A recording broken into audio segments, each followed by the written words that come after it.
This is BBC Radio 4.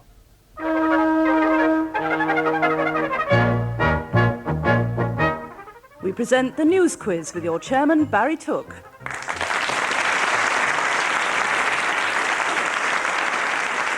Hello and welcome, sadly, to the last show in the series. However, before the sense of occasion overwhelms us and we throw a party, Catriona Young has a cutting from the Westmoreland Gazette. Giving evidence against a Furness man charged with being drunk and disorderly, a Barrow policeman said he knew the man was drunk because he had a glazed look in his eye. The case was dismissed when the defendant's solicitor duly rose to inform magistrates that his client had a glass eye.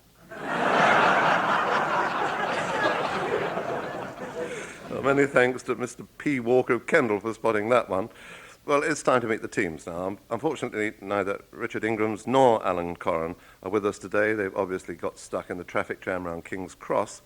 However, we're extremely fortunate to have, on my right, two broadcasters who know the backstreet route to the studio, Martin Young from LBC and the BBC's Nick Clark.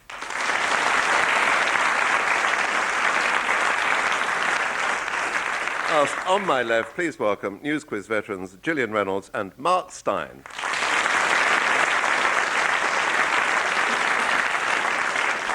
Round one opens with a story from the Hartlepool Mail. A Hartlepool pensioner unearthed a Roman-type coin while planting shrubs in a flowerbed in his Pert Road home. Mr. Robert Ramsey was delighted that he discovered a relic from an ancient civilization in his garden. He hurried to the local museum with the medallion, whereupon expert Peter Walsh pronounced the coin a fake by discovering it was made of plastic and had a button hook fixed to the back. Thanks to Brian Collins of Melton Mowbray for sending us that. Martin, in the Ingrams Memorial Seat. Your question: whose economic speaking at the seaside led to a pounding in the city? This wasn't in the Telegraph. Is that what I'm supposed to say? No. No, it was in the Telegraph. I think this must be Mr. Lamont, he of the amazing eyebrows, who stands up and says, everything in the garden is wonderful, and it's going to be a great economic future. And nobody believes him. Just like when Mr. Wargrave stands up and says, we won't privatise the NHS, and nobody believes them. It's the non-believable conference. And the pound dropped after Mr. Lamont spoke, and the Bank of England have been spending an absolute fortune since trying to get it back up to somewhere near the dear old German mark. That's right. Good God, is it? Still wasn't in the Telegraph. A bit political, but it was all right. Yes, this refers... Sorry, you'll do his Prince Charles impressions in a minute. Well, good. They're no better. This refers to Norman Lamont's conference address on the economy, which gave so little away delegates started to think it was a rerun of his last budget speech. By the end of his talk, you could have heard a pin drop if it hadn't been for the noise of the pound falling against the dollar, the mark, and the West Samoan conch shell. Nick, who isn't putting up a title fight? The Mrs. Thatcher has decided that she is not, after all, to become a duchess. Or rather, she's not to seek to become a duchess, which is not necessarily the same thing. She won't have a duchy imposed upon her. Yes, very good. Or even a duke.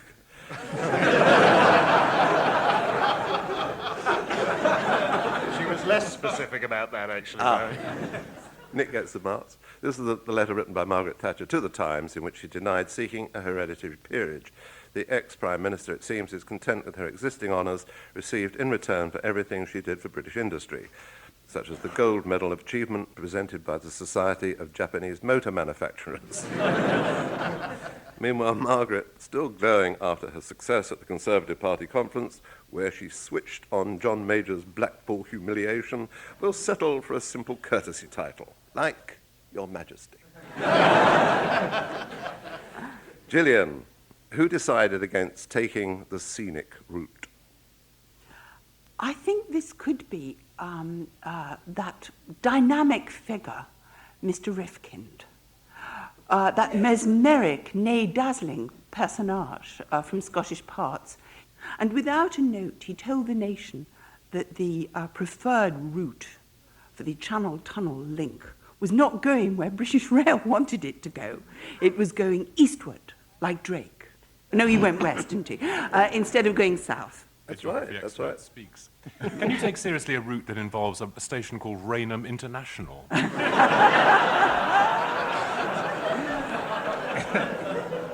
People who know put Mr. Rifkin's strange change of mind down to the mesmeric powers of Mr. Heseltine, said to be building Hezerville along the Thames Sleeve, whatever that might be. Yes, the East Thames Corridor, I think. Because you go, the new goes up from Kent through the East Thames Corridor, connects with the Settle Carlisle line, I think. Then you Now hear the word of the Lord. you take the night boat to Rock Hall, the ferry via Dunleary. You leave the Pennsylvania station about 3:45, read a magazine, then you're in Baltimore, and about 6 days later you're in Central London.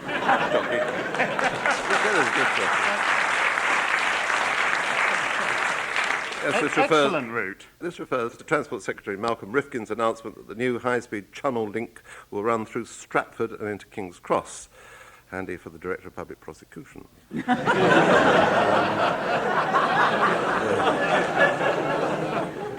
Whoever he may be when it's completed. The southern route through Kent was dropped to safeguard residential property and the environment, particularly the habitat of the endangered, lesser-spotted Conservative voter. Mark, the first musical clue goes to you.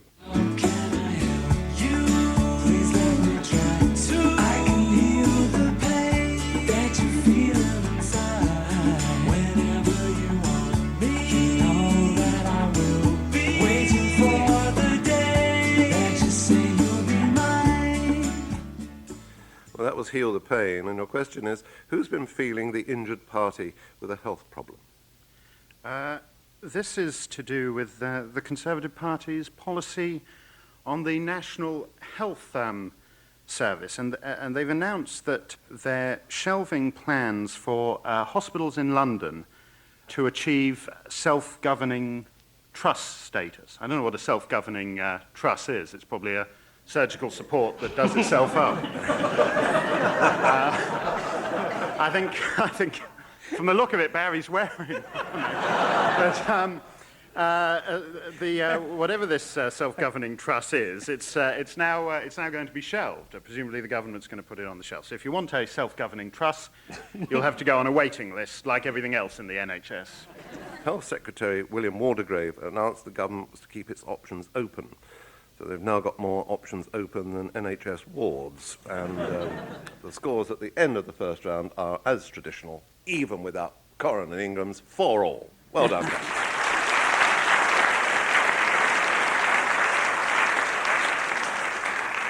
We begin round two with a tale of sporting tactics the Welsh rugby team should investigate. Coventry manager Terry Butcher put his side's 1-0 win over Aston Villa down to tomatoes and pool balls. Butcher explained, I was showing the players around the pool table at the training camp, demonstrating how I thought Villa would play and how I wanted us to play.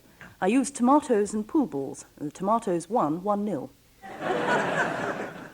Well, thanks to Tony Fernandez of York for sending us that. Martin, your question again. Who was sent down from Marlborough to Oxford? The naughty Marquis of Blandford, whatever, yes, who normally spends his time in a £1.1 million house in an otherwise sort of... Is that one of British Rail? Yes, it's one they're trying desperately to sell. But it's actually in Blenheim Palace, and he's kind of, sort of 43rd heir to Winston Churchill. But he, unfortunately, in the past has snorted a lot of cocaine and driven a lot of naughty motor cars, mostly while not qualified so to do. And at the moment, he's in a cell 10 by 12 at Oxford Prison. I could be wrong about the size of the cell. Bearing in mind we're sitting in the private eye seats here, has anyone noticed the resemblance between Blenheim Palace and Oxford Prison? Yeah, Oxford Prison is a very splendid-looking edifice. It's a very fine Victorian building, rather the same style. Well, we had it built... You have to do your own slopping out at Blenheim. Well, we had it built specially for him, us Oxford residents. Lord Blandford, the self-unmade man who started at the top and managed to loaf his way down, was stopped in July while driving on the M40 despite being disqualified. In his defence, he blamed his father for getting divorced in 1961. But for some reason, the traffic police didn't think that was much of an excuse and arrested him anyway. Gillian, what's all this about?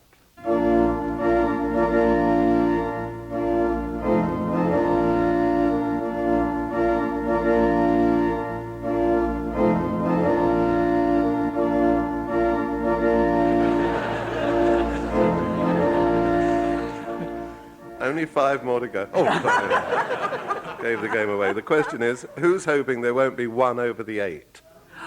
Well, she says it's the last one before she dies. I mean, you know, what more ambition could a woman have? This, I think, might possibly have some relationship to a very well-disguised wedding that went on last weekend somewhere in the United States of America, hidden on Michael Jackson's hideaway farm with built-in plastic surgeons and... Is it Elizabeth Taylor and her wonderful wedding frock and Mr. Fortensky, her 8th groom? Yes. Your deductions is brilliant, miss. This does refer to Elizabeth Taylor, who said "I do" for the 8th time when she married Larry Fortensky at a ceremony held on Michael Jackson's ranch. Miss Taylor had planned to be led down the aisle by Jackson's chimp Bubbles, but this was cancelled at the last minute. Obviously, Bubbles was afraid of becoming number 9. Mark, your question again. Which Albert is bracing itself for a heavy time? Oh, this is all the latest in these rather extravagant Japanese happenings that have been taking place in London. And now you can pay, I think it's £30 to go and see 2 grossly overweight men who look like Fat Larry Fortensky and Michael Jackson's orangutan combined. Two huge men in loose-fitting nappies with knitting needles grappling with each other. And funnily enough, they aren't senior members of the Conservative Party as well. It's sumo wrestling at the Albert Hall. Absolutely correct. This refers to this week's other heavyweight clash, apart from Liz and Larry, that is, the sumo wrestling tournament, which is being held at the Royal Albert Hall. The bouts rarely last longer than 20 seconds, which is slightly longer than the duration of the average Liz Taylor marriage. And the scores have taken a slight leap forward in this round because Martin and Nick have 7, but Mark and Gillian are in the lead with 9.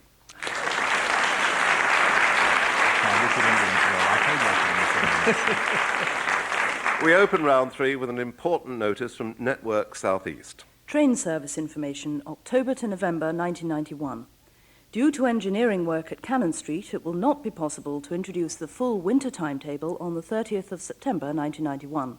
Therefore, May 1991 Monday to Friday train services will apply until November. The revised Saturday and Sunday service will be introduced on and from the 5th of October 1991. The new timetable booklet E will be issued dated from the 30th of September. Only the Saturday and Sunday service will apply until November. It's advisable to check train times before travelling at weekends.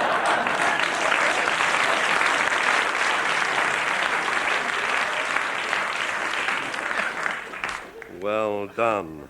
And thanks to G. Standen of Orpington, where it looks like he's staying. We'll have to wait till 2005, won't you? Well, thanks for him anyway for sending us that. Martin, another question. Who managed his journey without a hitch? I'm sure you know it. Journey without a About a hitch. hitchhiker. Yes, I'm. It's about a hitchhiker. It's about a hitchhiker, obviously, Nick. You knew that, didn't you? You're just No. failing to help me. No.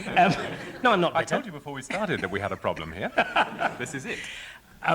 Who managed his journey without a hitchhiker? This is not the wretched Duke of Kent, is it? It is not the wretched Duke of Kent, according to what I have here, but it doesn't mention that it isn't the Duke of Kent. Is there another round? Should I just start another round? No. Mine's a We're trying to get an answer to this story. I thought everybody would have read this. It refers to the Palestinian who wedged Oh, he himself... was 300 miles on the axle of a lorry. Too late. Too late. This refers to the Palestinian who wedged himself beneath the wheels of a meat lorry in Calais and held on for more than 120 miles as it crossed the Channel and travelled through southern England in an attempt to gain political asylum. The intrepid hitchhiker risked life and limb, especially by choosing an English meat lorry in France. The stowaway was discovered near Slough, where he gave himself up after looking around. But it's still quicker than British Rail's new Channel Tunnel route, I think. Yes. Anyway, immigration officials promptly put him under the first lorry back to France. Nick, see how you get on with this. Here's a musical clue for you.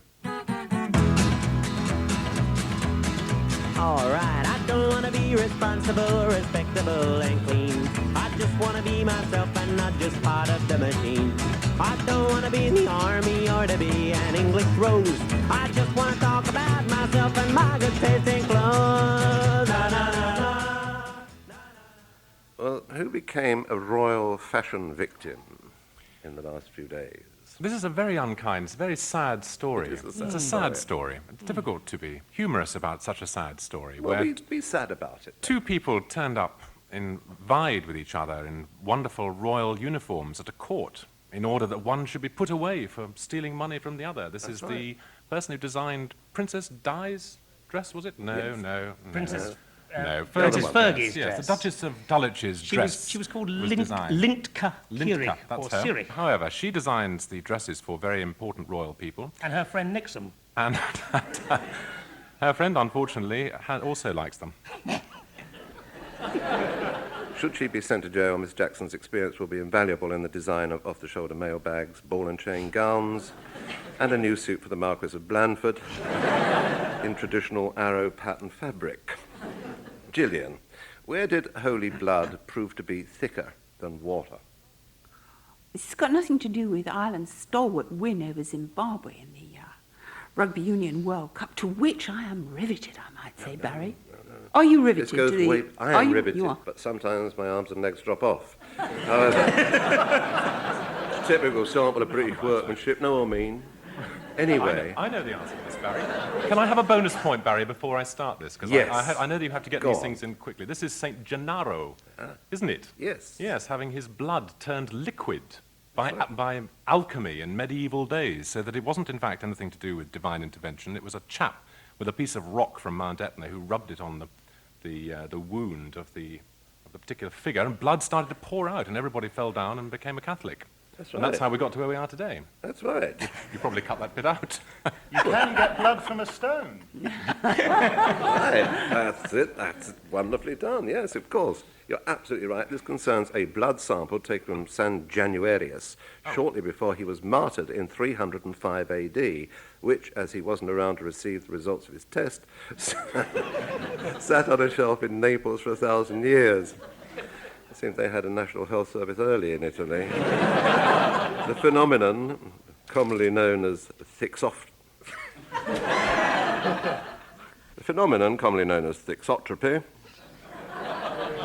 That's easy for some of us to say.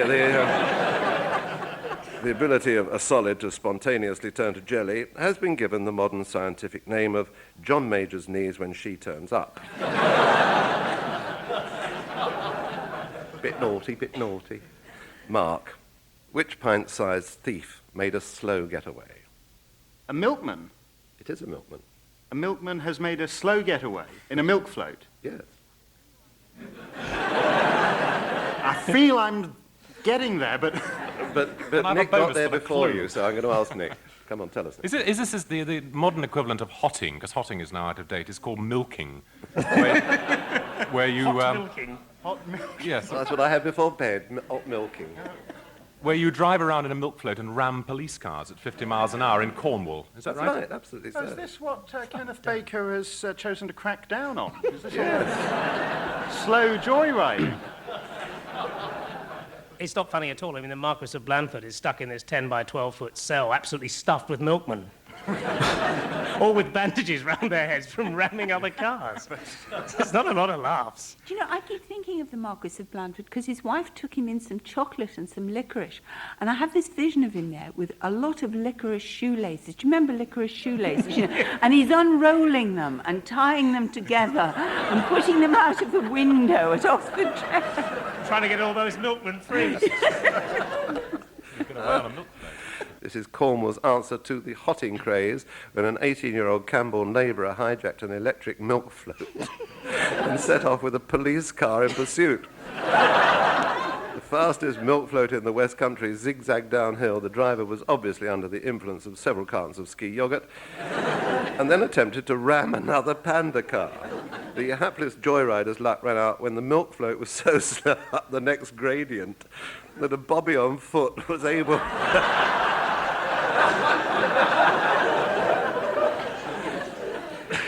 The bobby on foot was able to step into the cab after first checking for any Palestinians on the axles.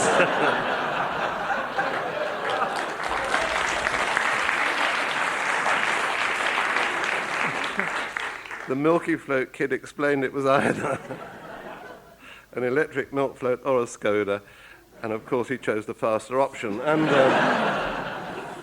the scores, like San Januarius, miraculously changed, because Mark and Gillian are now 10, but Martin and Nick are now in the lead with 11.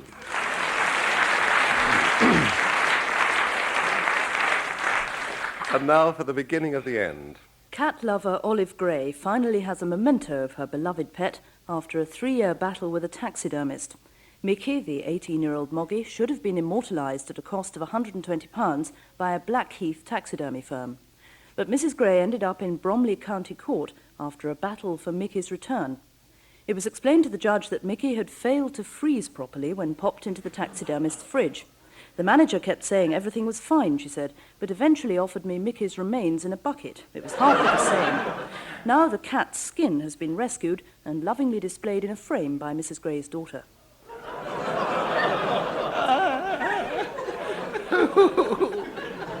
And she's reported to say he looks nothing like him. Anyway, thanks to the many of you who found that in the Lewisham and Catford Mercury. Martin, this is for you. Goosey, goosey gander, with the girl I wander. There I met an old man who wouldn't say his prayers, so I took him by the left leg and threw him down the stairs. Who won't say boo to a sad goose? Well, I think the clue there is left leg, isn't it? It's Arthur Scargill. Right. Arthur Scargill's left leg is a goose. Something like that. And Arthur Scargill's goose is going to be continued, this saga, by my friend Nick Clark. The goose's name is Gaddafi.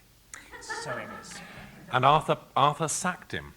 He was pensioned off like most of the pits in Britain are going to be, and he was taken away to a goose home, and he's been pining for Arthur ever since. Well, haven't we all? This refers to Arthur Scargill's pet goose, as you so rightly say. His name is Gaddafi. He was feeling under the weather after being sent away to its new home on a nearby smallholding. He left his old home, taking Arthur's other geese with him. Another case of one out, all out. Gaddafi Duck has since had trouble controlling his left wing, gone into a sulk and started hissing at strangers. All obvious signs he spent far too long with the old leader, whose only previous known interest in geese was to model his hairstyle on the back ends of them. Meanwhile, in the Telegraph on Saturday... Open space. Is lead shot bad for birds?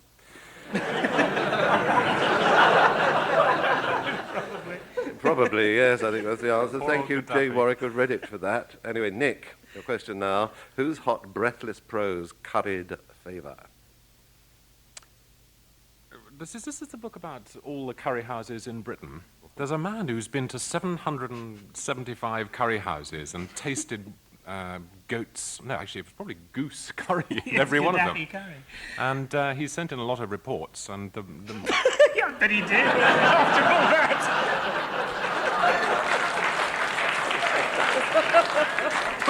I knew we'd have trouble with this one. I get paid extra for that.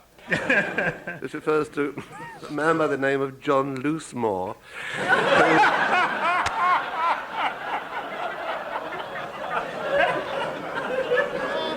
who was voted the most prolific reporter for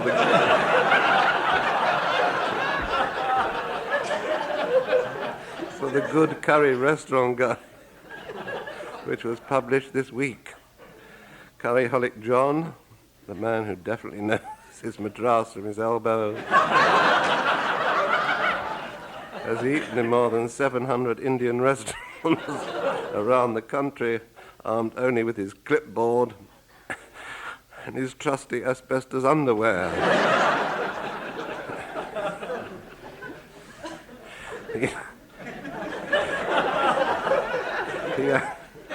He averages 4 curries a week.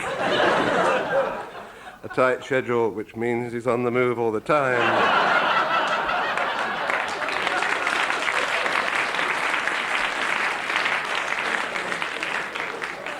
Mark, your question. Where did a wrong number lead to a lot of wet questions? It is something to do with British Telecom. They published a phone directory, and under the heading for Thames Water, I think they listed some poor, hapless private citizen. And, of course, people in desperate need of water, like this fellow goes around, like Mr. Loosemore, going around all the curry houses, have been ringing up this poor woman under the impression that she's the Thames Water Authority. Of course, we know she isn't the Thames Water Authority because she isn't pumping up a load of sediment in her house. Is that a bit political? Absolutely right, absolutely right. You get the point. This concerns the new Reading telephone directory, which has been sent out with the wrong number printed in a full-page advertisement for Thames Water. The lucky subscriber, whose home number was published by British Telecom, noticed something was wrong when he started to receive 6,000 phone calls a day. However, Thames Water customers soon realized they got the wrong number when their calls were answered quickly and by a friendly voice.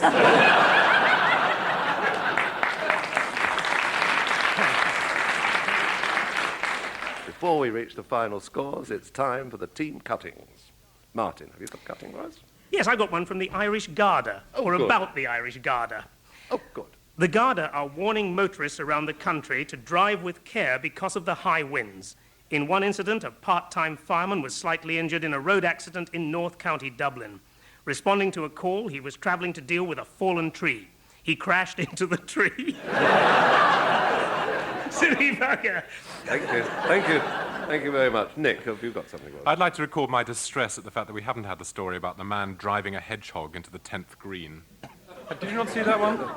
No, I haven't brought the cutting with me because I was sure it would be asked, but a man put a hedgehog down on his tee and drove it, and it went about 275 yards. And the members in Clwyd didn't like it, and so he was banned from the golf course. It's a sad story. Actually, hedgehog curry is now being investigated by John Loosemore. It's because they can only drive 200 yards. They're not using the right sort of hedgehog. Gillian. I was taken by the Daily Telegraph's conference notebook on Wednesday of this week. Press officers at the conference, that's the Conservative Party conference, were delighted with the installation of a new coffee machine in one of their offices, which meant they could avoid the usual trek to find refreshment. Some of the gloss was rubbed off, however, when they spotted the name of the machine's manufacturer, a firm called Kinnocks. Nice bit of irony there. Mark, what have you brought for us? I've got one from the Times. According to the English Collective of Prostitutes, a pressure group based at King's Cross, the recession is forcing young women into prostitution, with evidence emerging that more and more women are taking to the streets of London to help make ends meet. And on that note, I think I better give you the final scores, which are pretty good, really, considering Gillian and Mark 13, but Martin and Nick, this week's winners, with 14. Well done.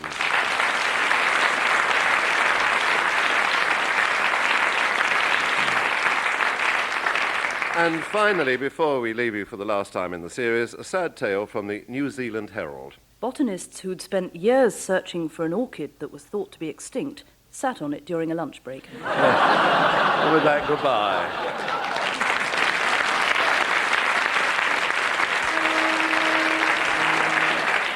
Taking part in the news quiz were Martin Young, Mark Stein, Gillian Reynolds and Nick Clark. The chairman was Barry Took and the news was read by me, Katriana Young. The programme was written by Ian Pattinson and Robert Fraser-Steele. The producer was Diane Macias.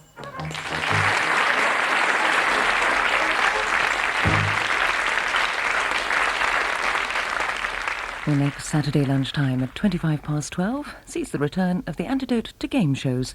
I'm sorry, I haven't a clue.